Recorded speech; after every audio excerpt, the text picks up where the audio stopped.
तो भाई आज सुबह है ना, उठते ही मैंने अपने चेहरे को प्यार करा क्योंकि सुबह सुबह है ना ये बहुत एक्टिव होता है। फिर भाई मैंने सोचा कि जेरी और बिल्लू का थोड़ा मिलन करवा देती हूँ। पर जेरी को है ना बिल्लू के इरादे शायद कुछ ठीक नहीं लग रहे थे, इसलिए है ना वो वहां से यू टर्न लेके चला गया। फिर भाई मैंने स्टार्ट करा अपना मूंग दाल चीला बनाना। ये मैंने यहाँ पर 2 टमाटर, 1 हरी मिर्च और 2 प्याज काटी थी। फिर मैंने इनको अच्छे से चॉप कर लिया और मुझे है ना ये करना बहुत आसान लगता है सिर्फ इस चॉपर की वजह से। मुझे थोड़े छोटे छोटे ही चॉप करने थे, इसलिए मैंने इसका यूज किया। अब मैं है ना इनको मिक्स कर लूंगी मूंग दाल के बैटर के साथ में। और मूंग दाल का बैटर बनाने के लिए ना मैंने मूंग दाल है ना रात को ही भिगो दी थी, जिसमें मैंने येलो वाले और ग्रीन छिलके वाली मूंग दाल ली थी। और जब मैंने इसे पीसा था ना तो थोड़ी सी अदरक और थोड़ा सा लहसुन डाल दिया था।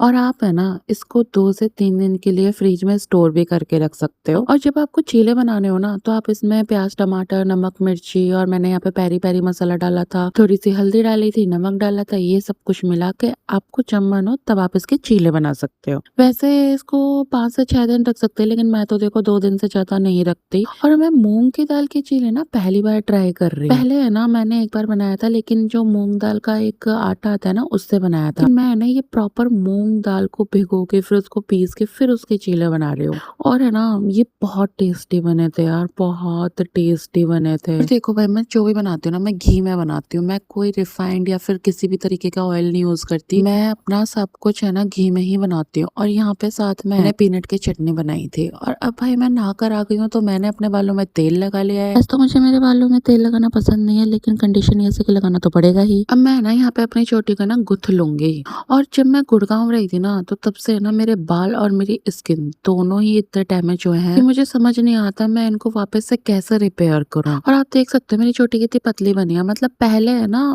इतने पतले बाल तो नहीं थे यार मेरे। मैं 2 चोटी बनाती थी ना तो उसमें से एक चोटी इतनी पतली हुआ करती थी। और भाई जब मेरी मम्मी ने देखा ना कि मेरे बाल इतने पतले हो गए तो मम्मी ने यहाँ पर घर पर ही तेल बना दिया था बालों में लगाने के लिए, तो मैं भी यही यूज कर रही हूँ। तो ये सिरम है ना हमने घर पर ही बनाया था और ये है ना मैं बाल धोने के बाद में लगाती हूँ। और क्या आपके साथ भी ऐसा होता है कि आप किसी और के डिब्बे में कुछ और भर के रख देते हो? तो भाई मेरे घर में तो ऐसा बहुत होता है, क्योंकि मम्मी घर पे कुछ ना कुछ बनाती रहती हैं और वो ऐसे ही डिब्बों में भर देती हैं। मैंने सोचा कि भाई थोड़ा बिल्लू के साथ खेल लेती हूँ। और भाई साहब इसकी शैतानियां कम ही नहीं हो रही है, जैसे जैसे इसकी उम्र बढ़ रही है ना ये और शैतान होता जा रहा है। तो चलो आपसे मिलती हूँ कल, जब तक के लिए बाय।